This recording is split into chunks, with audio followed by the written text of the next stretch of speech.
Anyway, to the cards.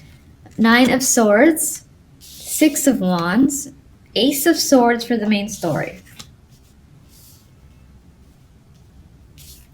6 of Pentacles, 2 of Swords for the outcome. This is interesting because I feel like you make headway in a situation with the main story, but I feel like as an outcome, if you're looking for a solution to a problem, or if there's a major decision to make, that there's no progress with that quite yet, or at least you need more time to think. There's a bit of a stalemate, and right now you're trying to rely on logic in order to see a clearer picture. And this can involve finances with the 6 of Pentacles. You're balancing out a situation, you're balancing out your money, or just generally trying to balance out your life if you feel like it's incredibly busy, for instance, and time management is coming up for me. But with the 2 of Swords, for the moment, I don't feel like action is being taken. Now, you have the Ace of Swords here, though. And the Ace of Swords is my card of clarity, truth, enlightenment. It's a big card, it's big energy, big conversations, the focus of the week. But it can be that with that information, with this clarity, you're not really moving forward just yet. You still need time to evaluate. Figure out what's fair, for instance, with this 6. Now, you do have the 9 of Swords, so you are coming into the week quite a bit stressed. You've endured a stressful situation. You got a lot on your mind, maybe a lot on your plate in general, and that's keeping you up. Because she can't sleep. She's like looking at this crazy pattern. I mean, I'd probably be staying up trying to look at that too. It's weird. Anyway, she's unable to rest easy. She's got a lot on her mind. She's just juggling thoughts constantly and trying to put them to rest, but unable to. For the beginning, you got the 6 of Wands afterwards. So by midweek, I feel like you're progressing forward and you figure out a solution, or you figure out not so much a solution, but you gain clarity and you're able to put all the crazy thoughts to bed by the end of the week successfully with the 6 of Wands. I think if you're trying to formulate some sort of plan, or even if you're just concerned about being successful at something for the week, it's going to work out in your favor. So I do feel like for the most part, you're stressing over nothing because you end up winning out in a situation. And this satisfaction leads to clarity and like a big, yes, I can breathe. Yes, I know the answer. But then with the outcome, I feel like you need more time before making any further progress in a situation. So that's pretty broad. It doesn't necessarily feel like it ties to work, love, or anything. It just feels like you got a lot to think about this week.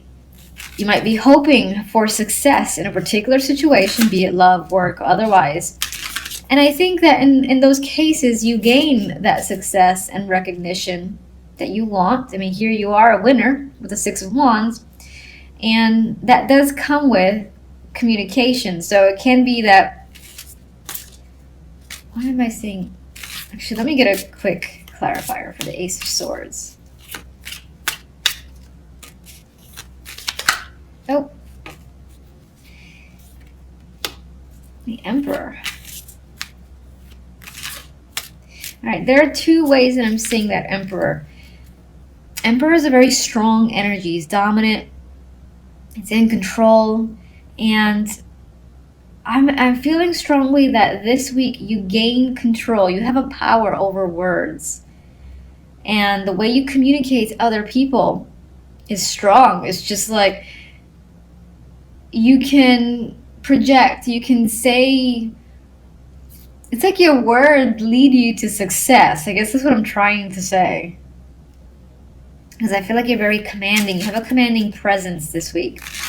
Others of you, you're stressed about a situation where you might have to communicate with a boss figure or an older male. This person is someone who is authoritative, who might be above you he would be above you in the work environment. Or they just have a very commanding presence and you have to have very big discussions with them. And you do, and it ends up being successful. They recognize what you have to say, they're listening to you, and I feel like you gain power by the fact that you're being listened to by someone of a higher status, for instance. It sounds weird saying higher status, but that's what I'm getting.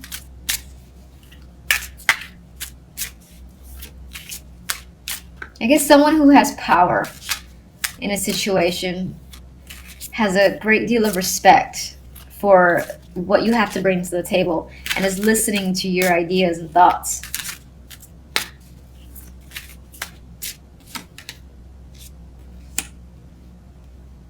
Someone that you can trust. There's patience here. There's the perfect mix, the perfect balance. I feel like your communication with this person is very stable and grounded.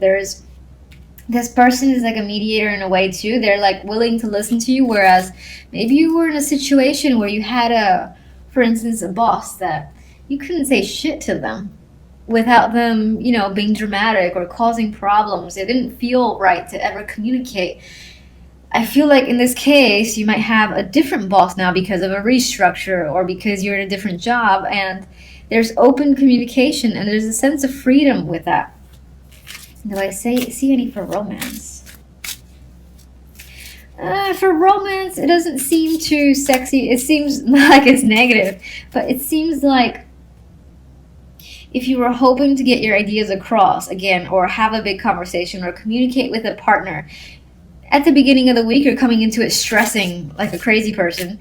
You might have sent the person a message saying, look, can we talk on Thursday or Friday? And then you send that Monday, and then you're stressing about it from Monday through Wednesday. But then by the time you have the conversation, it works out well. And it feels like a very balanced communication between you and another person. So it's just the outcome's a little weird. Let's see the Two of Swords. Why Two of Swords?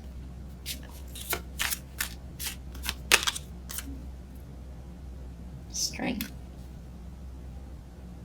I get this need to wait before taking action, before moving forward.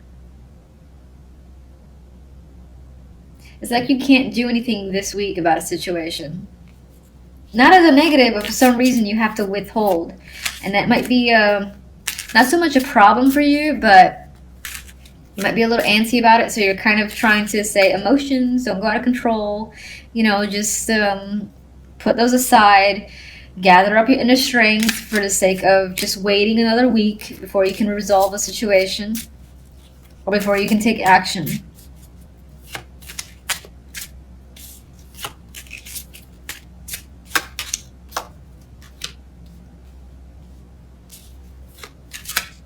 And the Star, I feel like, it's emphasizing a waiting period. It's not out of reach, just might take a little more time. Continue to have the hope and positivity. It's there for you.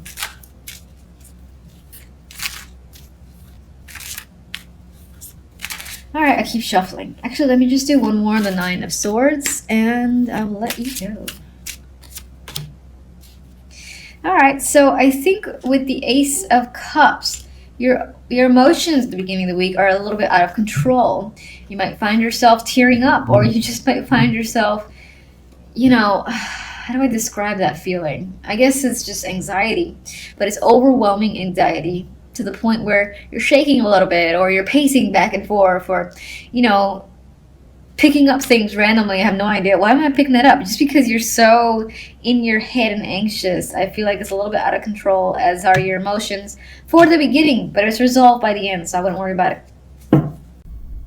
At least from the beginning towards the middle.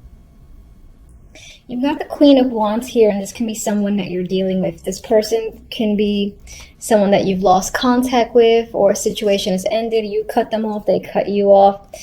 And it feels like that hard ending, it's no longer. So again, a situation may have ended where this Queen of Wands is concerned. Could be a fire sign, could simply be someone who was a previous partner who you've worked with. And again, they up and left, and it feels like if they're coming into the reading, again, they're obviously of significance. So important person who is no longer in your life. And it feels like you're struggling dealing with it. So you got the Five of Wands. There's a lot of conflict happening here. Now, you could still be fighting with this person. After a situation, again, has ended between you and this person, whether it's a business contract or an actual relationship, could be a family member and you're cutting off ties. It could be that there's some struggle here. I actually feel like it's less of a struggle between you and this person, because I don't feel like communication is happening any longer. But that you might be struggling internally with the fact that this situation has gone as far as it could. It's the Ten of Swords. This is also another ending. So with Death and the Ten of Swords, this situation has ended possibly in a painful way. And I feel like you're coming into the week with this. So I just think that this week is about still struggling with dealing with the pain involved in recovering from the fact that this person is no longer in your life. Now, what's interesting is at the end of the week, we have the World and the Emperor. And it does, for me, speak towards regaining control and completing the cycle, ending a chapter. So I'm not saying that all of a sudden the pain will be able to stop, but I think it does get better for you. I think you start seeing the bigger picture. You start looking ahead. You have the Two of Wands as one of your outcome cards. So I think you're starting to feel in control again and, feeling better about your situation by the end of the week. And we've got a new chapter here. I think the Emperor could be your energy. Of course, it could be someone that you're dealing with that helps you. But I do think for the most part, this might be you again, taking your power back and ending this cycle and saying, all right, it's done. It's over. I really can't do anything. So I've got no choice but to look ahead and leave this behind. So I think that's what's happening here with the World. And the World as an ending for me is quite nice. It feels like despite this difficulty, it ends up becoming a peaceful transition into another situation for yourself. And on some level, the outcome, you do have the Seven of Swords, a card of deceit, with the Two of Wands. But I think this is you. I think this is you planning on just leaving behind, that death, Ten of Swords, pain, and taking whatever you have left and looking beyond into the future. So some of you might actually decide to move or relocate, go at a long distance away from this energy, because maybe this person lives close by. You don't want to deal with them. You don't want to run into them. It could be something like that. But I get this vibe of this guy just like, I've got to leave. I've got to pack whatever's left that's positive and, my belongings, and just see what else is out there in order to just regain control. So I know it feels like quite dramatic for a week, but if you're not actually doing that, you're thinking about doing that. And it is a plan, and it's something that might come to fruition later down in the line in January. So that's pretty much what is coming up here. Let me just see. Look at that. You got the Ace of Pentacles. So in some ways, it does feel like running away, but I think for your best interest, because it's what you have to do. You might be doing it again in secret, so no one knows until you've moved far away. But that's because you don't need anyone to try to keep you or hold you back or give you 1,000 reasons why you shouldn't do what you're doing. With this, you're taking a brand new opportunity, or it's coming in for you. This could be a new job elsewhere. This could be joining something of value. Something of value is basically coming into your life, and I think allowing you to make a break for it, to make an escape. And you see the value in, again, this opportunity, and I'm saying, this is my chance. I gotta take it in order to escape. I keep seeing the word escape with the Seven of Swords. In order to escape our good friend here, the Death and the Ten of Swords, because you don't want to be around that energy anymore. So that's pretty much what I have for you guys for the week until the following readings. Thank you for watching. Bye.